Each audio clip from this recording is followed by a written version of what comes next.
как-то раз попали русский и американец в ад, и дьявол спросил их. В какой ад хотите пойти? Русский или американский? Ну, американец спросил, какая разница? Дьявол ответил. Все просто. В американском аду дают сожрать 1 ведро говна в день, а в русском 2. Американец сразу же понял, что вывод очевиден, и сказал, что, конечно, пойдет в американский ад. Русский думал и решил. Ну, я всю жизнь в России прожил, и там же умер. Чего уж сейчас что-то менять? И пошел в русский ад. Через 500 лет встретились они снова, и американец спрашивает русского. Ну что, русский, как тебе в твоем аду? Я вот ведро говна в день съедаю, и потом весь день свободен. А ты? Русский ответил. Знаешь, я говно уже пару сотен лет не ел. То ведер на всех не хватает, то машина не приезжает.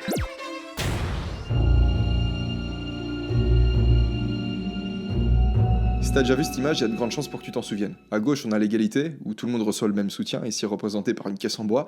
Et à droite, l'équité, aussi appelée égalité de résultats ou égalité de faits, où on va soutenir les personnes de manière différente, histoire qu'au final, tout le monde se retrouve exactement au même niveau. La forme utilisée pour communiquer ce message le rend très simple, émotionnel, et c'est pour ça qu'il est percutant.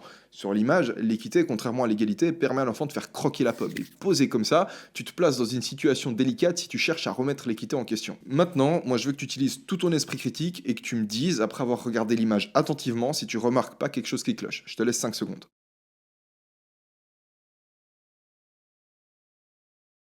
Ce que tu pourrais te demander, c'est comment est-ce que ça se fait que dans la situation de droite, on ait tout d'un coup 3 caisses supplémentaires. Ce serait bien de se mettre d'accord sur les règles, non ? Si on va discuter la question de la répartition des ressources, à travers 2 situations qu'on va placer l'une à côté de l'autre et donc comparer, ce serait peut-être bien de prendre la même quantité de ressources dans chacune des 2 situations. Autrement, si je suis timide, j'appelle ça de la triche, si je suis lucide, je vais appeler ça de la propagande. Parce que là, concrètement, dans cette image-là, si on cherche à mettre tout le monde au même niveau sans faire apparaître des caisses de je sais pas où, on se retrouve dans cette situation. Et ça, c'est ce qui s'est passé dans les années 30 en Union soviétique. Aujourd'hui, je vais te raconter un passage de l'histoire dans lequel un État, en cherchant à atteindre une égalité de fait, a déclenché une famine qui a fait 6 à 8 millions de victimes. Alors ça, tu le sais probablement déjà parce qu'on te l'a appris à l'école, mais à la fin des années 30, en Allemagne, on pointe les juifs du doigt. T'as la propagande fasciste qui leur impute tous les problèmes du pays. Ce que tu sais peut-être pas, c'est que 10 ans plus tôt, fin des années 20, en Union soviétique, régime totalitaire, mais de gauche cette fois, on a le même raisonnement. Il y a juste le bouc émissaire qui change. Cette fois-ci, celui qu'on pointe du doigt, c'est le Koulak. Mise en contexte. En 1917, le parti communiste bolchevique prend le pouvoir politique en Russie. Le soir même, au comité central du parti, on organise une monstre soirée pour fêter la victoire. Ces soirées techno, ils ont tous leurs petits bracelets de couleur, là, la vodka elle est gratuite avant et aussi après minuit. Enfin bref, tout ce beau monde se pète la tête. À un moment donné, Lénine s'isole. Rien de sinistre, il a juste besoin d'aller se soulager. Donc il trouve des toilettes, il commence son affaire, et depuis le pissoir adjacent, un invité lui demande « Camarade Lénine, dans votre discours, là, vous parlez de répartition des ressources, tout ça, ça va se passer comment concrètement ?» Là, Lénine, il lève le doigt, il titube un petit peu, il manque de se péter la gueule, il se pisse un peu dessus d'ailleurs, et il lui répond « Toutes les ressources doivent être cédées à l'État qui s'occupera de les redistribuer équitablement. » L'invité, qui est un peu plus sobre que son interlocuteur, insiste. Il fait « Ouais, mais la Russie, c'est grand, ça fait beaucoup de ressources. Vous en connaissez, vous, des gens qui, une fois placés à la tête de ce système-là, résisteront à la tentation de s'en mettre plein les poches ?» Et là, Lénine, il essaye de se retenir, mais il n'arrive pas. Au final, il explose de rire. Il prend son invité dans les bras, comme ça, au final, ils se font les deux un check, paf, et ils rejoignent la soirée. Le lendemain, on publie le décret sur la terre. La propriété foncière est abolie immédiatement et sans aucune indemnité. C'est ce qu'on appelle la collectivisation. Tout est cédé à l'État qui s'occupera, lui, de redistribuer les ressources de manière équitable. 3 ans plus tard, bilan, l'économie est désastreuse. On est dans la première des 3 grandes famines soviétiques, on en arrive au point où Lénine déclare « Nous ne sommes pas assez civilisés pour passer directement au socialisme ». Donc on met en place un plan de secours. Ce plan de secours, c'est la NEP, la nouvelle politique économique, Novaya Ekonomicheskaya Politika. On va revenir à un système capitaliste comme pour se donner un peu d'élan, et quand ça ira mieux, on va repasser à une économie socialiste.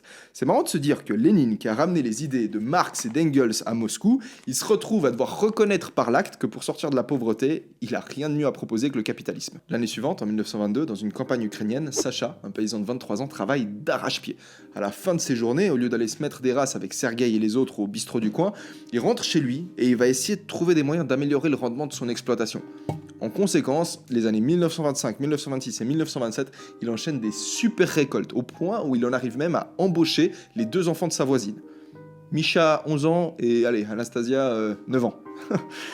Misha et Anastasia, ils ont la responsabilité de surveiller les poules de Sacha. En 1928, il réalise le plus gros investissement de sa vie. Il va s'acheter un tracteur. Mais pas n'importe quel tracteur. Il va s'acheter le tracteur modèle 1919. On l'appelle le modèle 1919.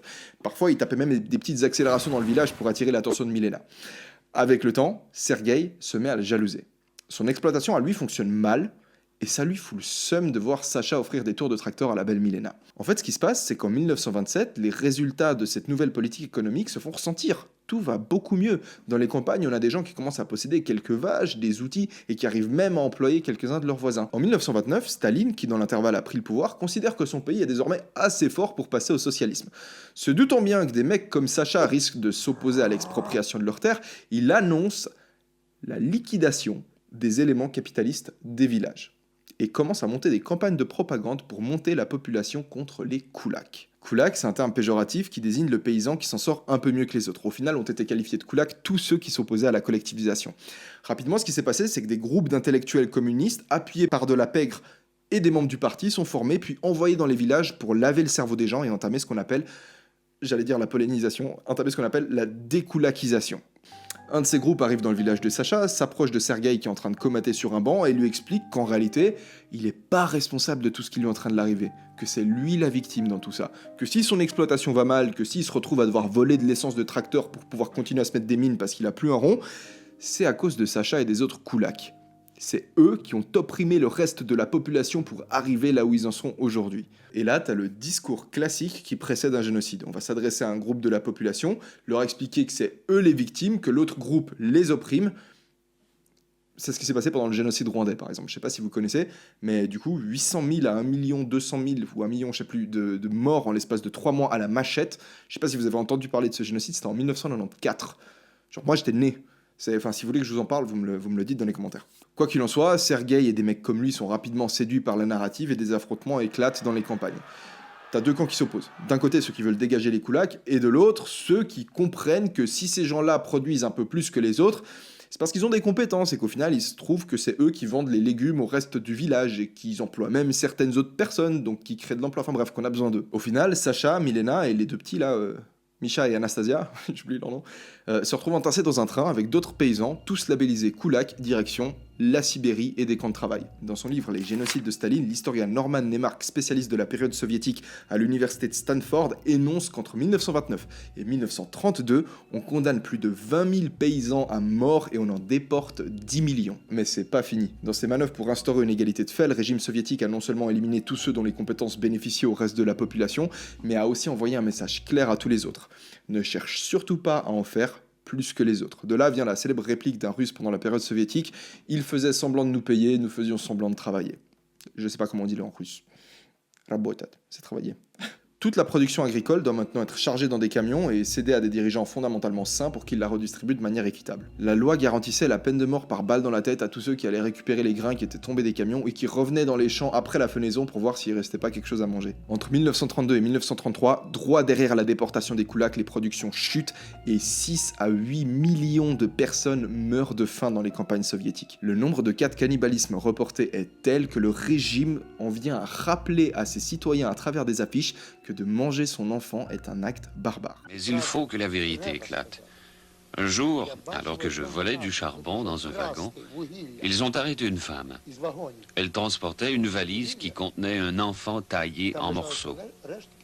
Je n'ai pas compris tout de suite. Maintenant, je comprends. C'était du cannibalisme. L'enfant croque la pomme et les parents croquent l'enfant.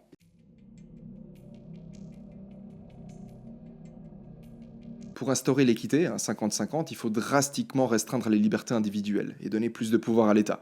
Disons plutôt aux dirigeants, qui au final sont des êtres humains, comme nous, capables du plus grand bien comme des pires atrocités. Le communisme en Russie a duré jusqu'en 1991.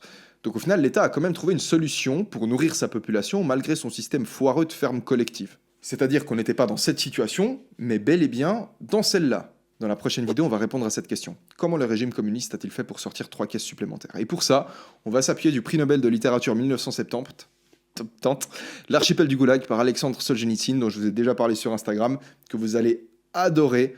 Solzhenitsyn, c'est un lieutenant dans l'armée rouge qui au final il a survécu à la guerre, il s'est fait envoyer dans un goulag pendant 8 ans, plus 2 ans de relégation.